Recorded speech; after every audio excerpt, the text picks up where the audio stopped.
Cenovi yang ada bersama dengan kami di tempat ini. Demikian juga untuk keluarga Ko Andi bersama Ki Anita, adik kami El dan Pang dan orang tua kami di Ahun. Demikian juga kami berdoa untuk keluarga Ko Billy. Demikian juga kami berdoa untuk Celi, Cemeli dan Ranto dan kami semua yang boleh ada di tempat ini pada saat ini Tuhan. Kami sungguh menyerahkan setiap keluarga kami, keluarga Cenovi, untuk orang tua kami, Susu Hermansyah dan juga untuk Itu Weri dan Ko Philip dan Cek Christine. Engkau juga yang menyertai, yang menolong mereka hari ini juga dalam segala aktivitas yang ada di toko. Berikan kesehatan kepada mereka Tuhan. Demikian kami berdoa untuk kami yang melayani saat sekarang ini Tuhan. Kami sungguh menyerahkan hidup kami ke dalam tangan-Mu. Kami yakin dan percaya jam pemberitaan firman Tuhan pada saat ini, Tuhan juga akan membuka hati kami, menguatkan kami menjalani hari-hari kami, walaupun kami melihat sulit, walaupun kami melihat begitu banyak tantangan, tetapi ketika kami ada kekuatan di dalam Tuhan, semuanya Tuhan akan campur tangan, semuanya Tuhan akan memampukan kami menjalani hidup kami. Kami siap untuk diberkati firman Tuhan. Tuhan berbicaralah kepada kami. Dalam nama Yesus kami berdoa. Amin. Bapak Ibu Saudara yang diberkati oleh Tuhan Yesus Kristus, kita bersyukur pagi hari yang berbahagia ini. Tuhan masih memberikan kesempatan bagi kita untuk beribadah, bahkan untuk memuji nama Tuhan. Saudara-saudara diberkati oleh Tuhan, kita akan membaca kebenaran firman Tuhan pagi hari ini dari kitab Habakuk pasal 3 ayat yang ke-17 sampai dengan ayat yang ke-19. Bapak Ibu Saudara sudah ada di layar kita kebenaran firman Tuhan ini. Kita akan membaca kebenaran firman Tuhan ini. Bapak Ibu boleh membaca di layar kita masing-masing. Oleh karena itu Bapak Ibu Saudara yang diberkati oleh Tuhan Yesus Kristus, kita percaya bahwa firman Tuhan yang kita baca ini, Tuhan pasti akan menguatkan kita, Tuhan pasti akan memampukan kita untuk menjalani kehidupan kita pada hari ini. Oleh karena itu Bapak Ibu Saudara yang diberkati oleh Tuhan kita Yesus Kristus, dari kebenaran firman Tuhan pagi hari ini kita akan mengangkat satu tema, yaitu kekuatanku. Saudara-saudara diberkati oleh Tuhan, kekuatanku. Oleh karena kenapa kita harus tahu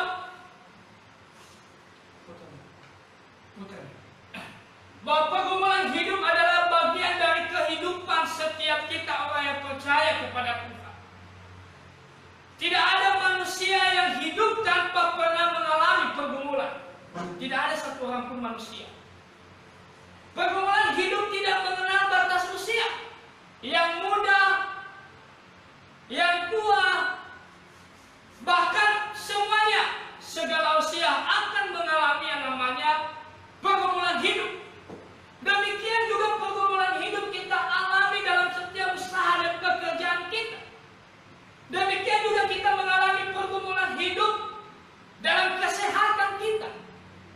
Demikian juga kita mengalami pergumulan di lingkungan di mana kita berada. Demikian juga kita mengalami pergumulan dalam diri kita sendiri. Jadi Bapak Ibu Saudara diberkati oleh Tuhan, banyak kondisi yang tidak menyenangkan, situasi yang tidak membuat kita bahagia di dalam hidup kita secara manusia, saudara. Tetapi dari kebenaran firman Tuhan yang kita baca ini, Habakuk pasal 3 ayat 17 sampai dengan ayat yang ke-19, firman Tuhan berkata, sekalipun pohon ara tidak berbunga, pohon anggur tidak berbuah, hasil pohon zaitun mengecewakan, sekalipun ladang-ladang tidak menghasilkan bahan makanan kambing domba, terhalau dari kurungan dan tidak ada lembu sapi dalam kandang, namun aku akan bersorak-sorai di dalam Tuhan, beria-ria di dalam Allah yang menyelamatkan aku. Allah Tuhanku itu kekuatanku. Ia membuat kakiku seperti kaki rusa. Ia membiarkan aku berjejak di bukit-bukitku untuk memimpin biduan dengan permainan kecapi. Saudara-saudara diberkati oleh Tuhan Yesus Kristus. Apa yang dialami oleh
Yesus Kristus.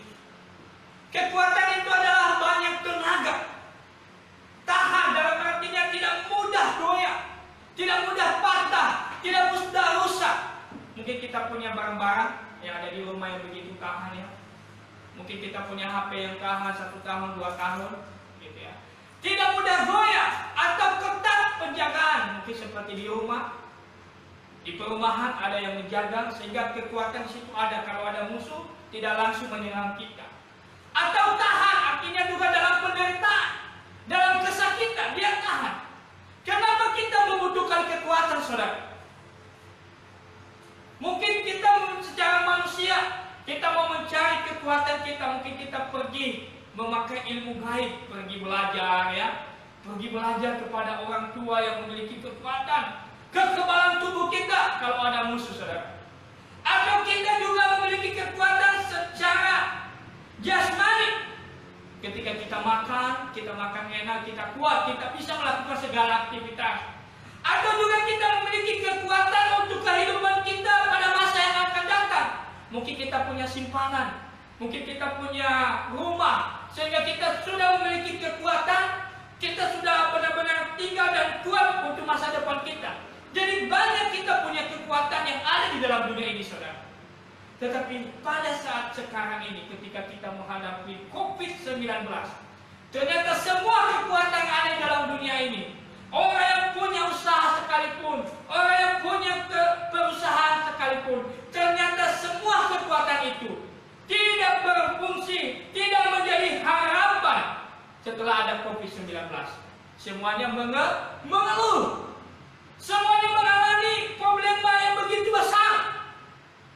Oleh karena itu, saudara diberkati oleh Tuhan. Ternyata kita punya kekuatan yang satu ini, yang tidak mudah digoyahkan, yang tidak mudah kita kalah, yang tidak mudah kita menyerah dengan kekuatan ini. Kalau secara duniawi, secara jasmani kita menyerah, tetapi kita harus kuat secara rohani. Oleh karena itu, Bapak Ibu Saudara diberkati oleh Tuhan Yesus Kristus. Mari kita belajar dari Habakus seorang nabi. Bagaimana dia kuat di saat-saat yang sulit dalam pelayanannya. Dikatakan tadi, ladang pun tidak menjadi lagi sebuah harapan. Sapi dan segala sesuatunya pun tidak menjadi sebuah harapan. Semua tanaman tumbuh-tumbuhan tidak menjadi sebuah harapan. Apalagi kekuatan manusia. Karena semua mengalami penindasan dari musuh-musuh. Dan tidak ada lagi kekuatan secara manusia. Karena di masa peperangan, manusia dan kuda dan segala peralatan itu yang menjadi kekuatan para prajurit. Tetapi semuanya tidak ada, saudara. Maka Habakus di sini, saudara, diberkati oleh Tuhan. Dia memiliki kekuatan. Yang pertama adalah, kenapa dia bisa memiliki kekuatan? Karena dia selalu berharap kepada Tuhan. Habakus pasal 9, pasal 3 ayat 19a dikatakan, Allah Tuhanku itu kekuatan. Allah Tuhanku itu yang membuat aku bertahan. Allah yang kupercayai itu yang membuat aku tidak mudah goyah, tidak menyerah. Walaupun secara fisik saya mengalami kelemahan, saya mengalami penindasan, tetapi imanku, pengharapanku, kekuatanku kepada Tuhanku tidak akan bisa diambil oleh situasi yang saya alami sekarang ini. Oleh karena itu, Bapak Ibu Saudara yang diberkati oleh Tuhan, tempat harapan kita hanya ada kepada Tuhan. Amin, saudara. Hanya ada kepada Tuhan. Oleh karena itu kita jadikan Tuhan kekuatan kita yang membuat kita tidak mudah goyah. Ketika kita menghadapi suatu masalah, jangan kita mengandalkan kekuatan kita sendiri atau kemampuan kita sendiri.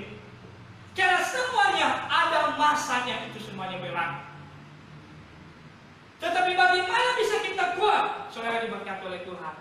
Anda dan saya tetap berharap kepada Tuhan. Tetap berseru kepada Tuhan. Tetap memanggil nama Tuhan. Karena Dia Allah yang memiliki kekuatan.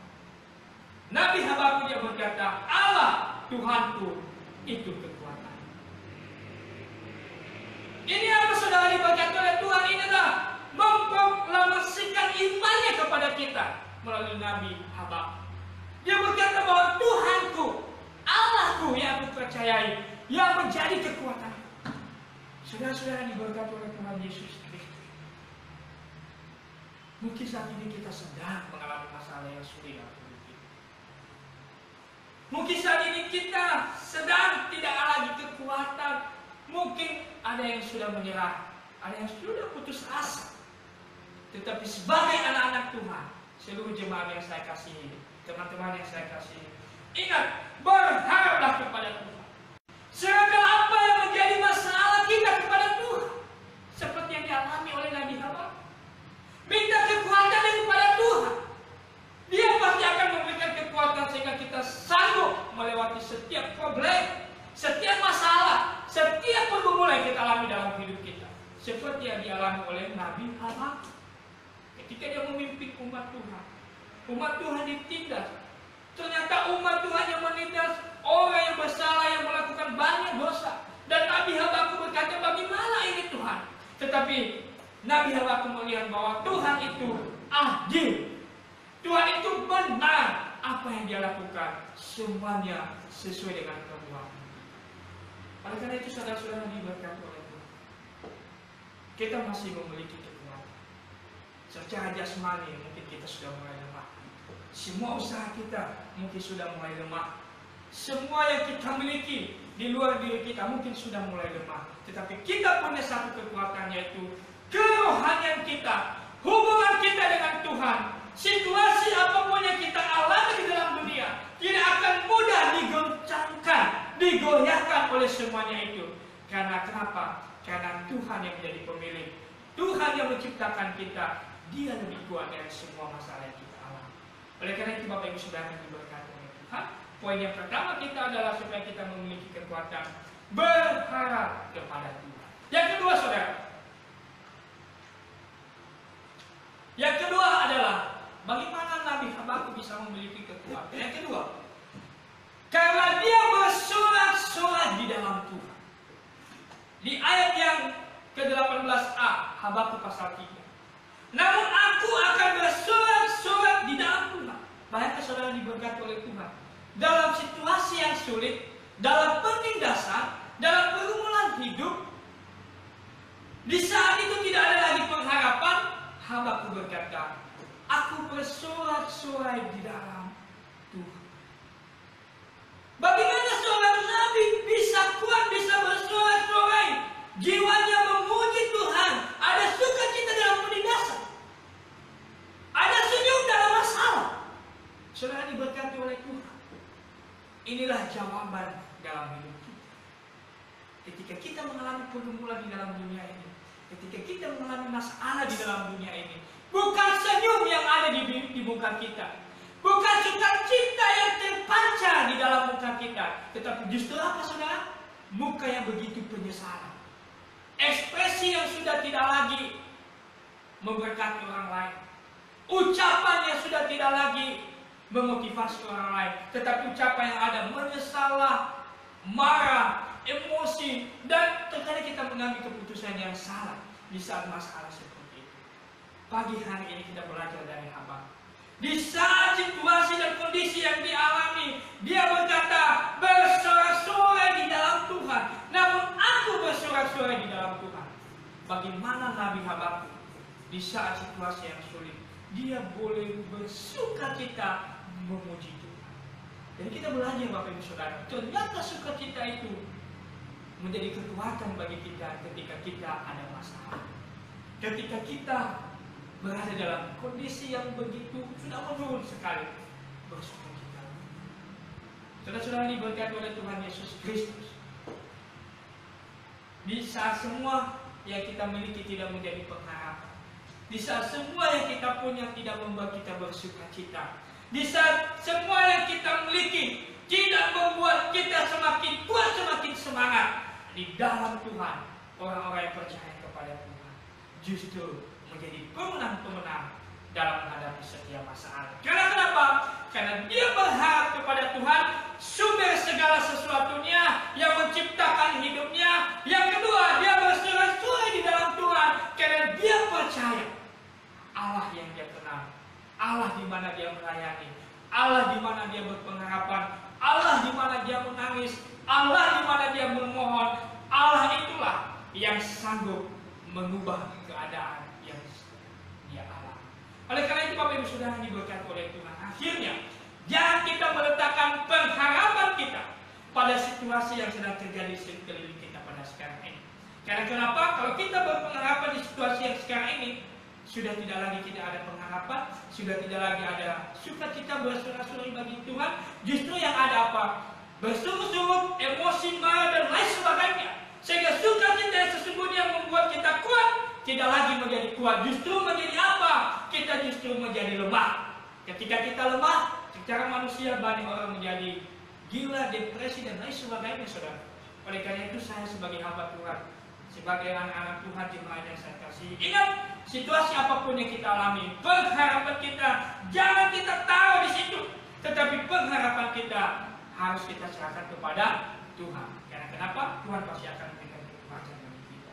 Yang menjadi kesimpulan Bapak Ibu Saudara diberkati oleh Tuhan, jangan kita gentar karena situasi yang meresahkan di sekitar kita, seperti yang dialami oleh Haba. Tapi takjublah karena dia selalu hadir dan berkarya dalam peristiwa segala apapun yang kita alami dalam hidup kita. Sekali lagi, jangan kita gentar dalam situasi yang meresahkan di sekitar kita, apapun pergumulan kita, tapi takjublah pekerjaan dan karya Tuhan yang tidak pernah terpikirkan oleh kita, yang tidak pernah muncul di dalam hati kita. Tuhan sudah mengerjakan, Tuhan sudah berbuat, Tuhan sudah menyediakan. Sampai saat ini pun kita masih boleh memuji Tuhan, kita masih sehat. Seluruh jemaatku yang saya kasih, tidak ada yang ada di rumah sakit, semuanya masih boleh beraktivitas. Itu semua kita lakukan, itu semua kita alami karena kita memiliki kekuatan di dalam Tuhan. Kita ada pengharapan di dalam Tuhan, kita boleh bersorai-sorai kepada Tuhan. Yang terakhir, karena situasi dan kondisi yang kita alami, kita tidak menaruh semua atau hidup kita, tetapi kita menyerahkan hidup kita kepada Tuhan. Saudara-saudara diberkati oleh Tuhan, mari kita bersatu di dalam doa. Terima kasih untuk kebenaran firman Tuhan yang boleh kami baca, boleh kami renungkan pada saat ini Tuhan. Kiranya Engkau yang memampukan kami melakukan kebenaran ini di dalam kehidupan